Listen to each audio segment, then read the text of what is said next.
Have you ever left your friend group in life and then everything seemed like it was going great with your new friends that you made, but then a little while later you realized that everything in your old friend group got better when you were gone, and they were actually better than your current group of friends was as well? Sorry for the dark note to start this video on, but that's the dramatic irony that the Cubs manager Craig Counsell has to sleep with at night, at least for the rest of the year. Craig Counsell was the longtime Brewers manager. He had a few very good seasons with the Brewers, and then eventually he went over to the rival Chicago Cubs. Brewers fans were extremely mad that he chose the Cubs, but I believe that the Cubs made him the highest paid manager of all time at the time he was signed. Now, while Craig Counsell was the manager of the Brewers, he hired Pat Murphy to be the bench coach for the Brewers because he really liked how he thought of the game of baseball. So when Craig Counsell left and went to the division rival Cubs, Pat Murphy was promoted from bench coach to manager of the Milwaukee Brewers. But Craig Counsell was gone. What happened with the Brewers didn't matter. The Cubs were really good. They weren't good enough to win the division in 2025 because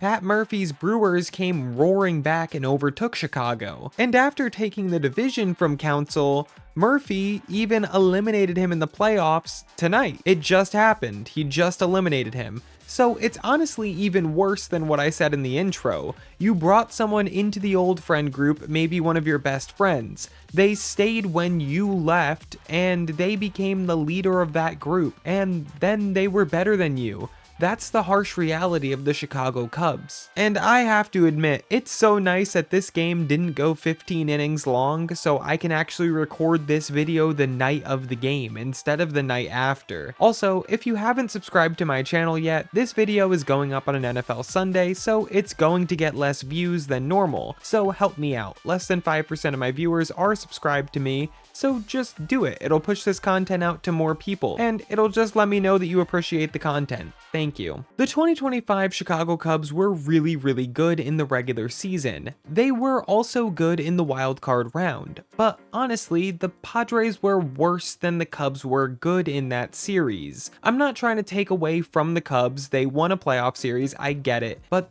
the Padres just refused to hit, and they had opportunity after opportunity to put that series away, and they were unable to. Part of that is because of good Cubs pitching, part of that is because of bad Padre offense. Either way, the Cubs were in the NLDS. They went down 2-0 on the road in Milwaukee. Then they won the next two in Chicago at Wrigley. Then they lost Game 5 on the road once again. This is not shocking though, because both the Cubs and the Brewers were both very good home teams throughout the regular season, and both were not the greatest road teams ever. The Cubs were significantly worse on the road than the Brewers, but the Brewers also were not that great on the road either. Good, but not great. The Cubs just didn't have enough in the rotation to knock out what was the best record in MLB in 2025. They got unlucky with the Justin Steele injury, I will not lie. That was the biggest issue with the Cubs this year in my opinion. I think if they had Justin Steele, things would have looked a little bit differently. But don't get me wrong, the rotation still wasn't horrible. Shota Imanaga, Colin Ray, Matthew Boyd, and Jamison Tyone isn't the worst thing ever. But it really would have helped if they had another true stud in there. Imagine if this team had traded for Garrett Crochet in the 2024 offseason. Or they had signed a Max Fried. I also know that there were Bregman rumors to the Chicago Cubs, but I honestly think that a true ace would have been more impactful for a game like Game 5. Matthew Boyd pitched Game 1 and got absolutely rocked. How does this series change if Game 1 was pitched by an ace like Max Fried? Also, Game 5 was a bullpen game. If you have Justin Steele, he'll probably be pitching Game 5 and not the bullpen. Not that the bullpen pitched poorly, but again, when you have another true dominant force at the top of a rotation, that's gonna really help out your team, obviously. Starting pitching is the most important position maybe in all of sports outside of NFL quarterback, and the Cubs seemed like they were lacking a little bit there. The Brewers were also down Brandon Woodruff though, who was just as good as Justin Steele, if not better. so you can't really use that as an excuse because you would just assume that they would cancel each other out if they were both healthy. That's why I'm saying that they really would have benefited from another 2024 offseason addition in the rotation. Now, whether things would have changed or not, that's all irrelevant because the Cubs have been eliminated by their division rivals. And this team is heading into a really weird offseason in my opinion. Kyle Tucker was simply not as good as the Cubs would have hoped for. Don't get me wrong, once again, he was really good, but his 2025 OPS was lower than his career numbers, and his power just wasn't there as much as it has been in the past. He was really good at getting on base, but he just wasn't hitting at the same level that he had in the previous 2 seasons and throughout the rest of his career. He was also injured partially throughout the season for sure. I think he had a wrist thing or a hand thing, and I'm sure that that's part of why the numbers were down a little bit. But either way, it was disappointing for the Cubs. Now, if this guy is going to make $400 to $500 million in the offseason, there's a really interesting conversation that you have to have here.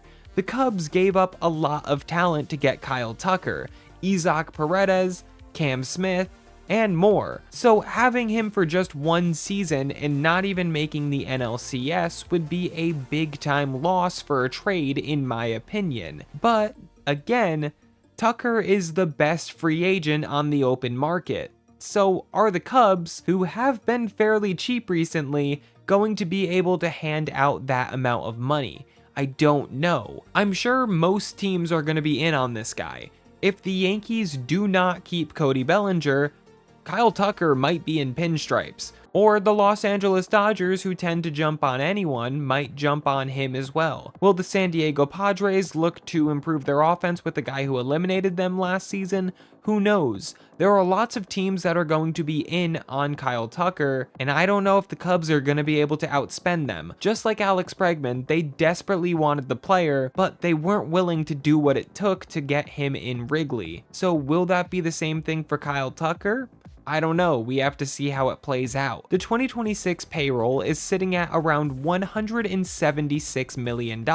That's as long as Justin Turner's $10 million option isn't picked up, and that's assuming that Colin Ray, Andrew Kittredge, and Shota Imanaga do get picked up. Luxury tax threshold is around $250 million, so that means that they have around $70 million to work with before they reach the threshold. That's a lot of money to spend. However, they haven't reached luxury tax threshold in many years, so I'm not super confident that they're going to go directly up to the threshold, but if they wanted to, they could get Kyle Tucker and an ace. A guy like Zach Gallen or Michael King, along with Kyle Tucker, is extremely possible if they're trying to get up to luxury tax thresholds. Again, if they can get close to that $250 million mark, they can get Zach Gallen and Kyle Tucker easily, in my opinion, especially if they're doing some deferral methods or making some contracts creative. But we're yet to see the Cubs ever touch $250 million on a single season,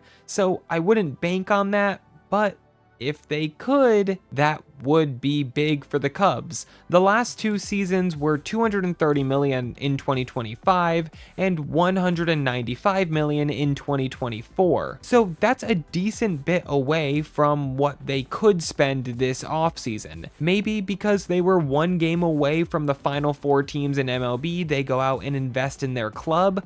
Maybe not. Who knows? The other issue is that along with Kyle Tucker, who's obviously a free agent like I mentioned, the rest of the bullpen almost is also a free agent. Ryan Brazier, Drew Pomerantz, Taylor Rogers, Caleb Thielbar, Brad Keller, who was extremely good for the Cubs this year somehow. I have no idea how Brad Keller turned into a back-end reliever, but he did. Again, I don't get it. He was on the Red Sox last year and was the worst player of all time.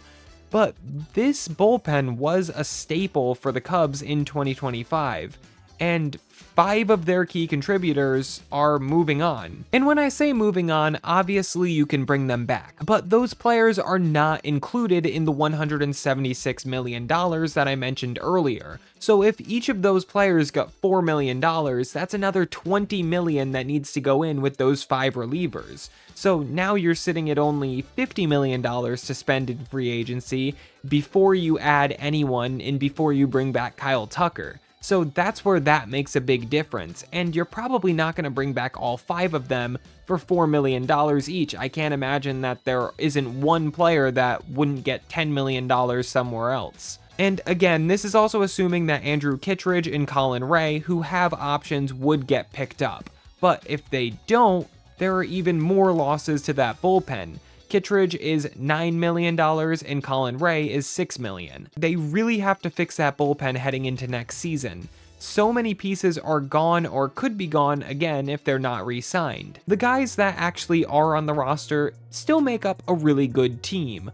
Of course, there's the stars on the offense: Dansby Swanson, Pete Crow-Armstrong, Seiya Suzuki, Ian Happ, Nico Horner. Even Carson Kelly is really good, and Matt Shaw is a promising rookie. This is a really good offense, and I even forgot to mention until right now, Michael Busch, who also really broke out this season. Again, if Justin Steele comes back and is Justin Steele, along with Shota Imanaga, Jameson Taillon, and Matthew Boyd, this is not a terrible rotation. But again, they could really use one more workhorse at the top end of that rotation. I think Zach Gallen would be a perfect fit for this team. I don't think he's going to be as expensive as the other aces, but I think he has true ace upside, and I would really go out and get Zach Gallen if I was the Chicago Cubs. This was a really good season for the Cubs. The offense was incredible in the first half of the season and still good in the second half, but it wasn't quite as good as that first half dominance. But how much of a loss is Kyle Tucker going to be to that offense if he does leave? And is he going to leave, or will they bring him back? This is the biggest question of the 2026 Chicago Cubs. It feels like a make or break year for this franchise, and I really hope that for their fans, they make the right decision, whether that's Kyle Tucker or whether that's going out and spreading the money across multiple players. But we just saw the Yankees lose Juan Soto and get significantly worse when they spent the same amount of money on 3 or 4 other players. So I'd recommend just going out and getting Kyle Tucker back, but we'll have to see how it goes. If you watched to this point in the video, I'm assuming you enjoyed the commentary, so please consider subscribing for more. Thanks for watching. Bye.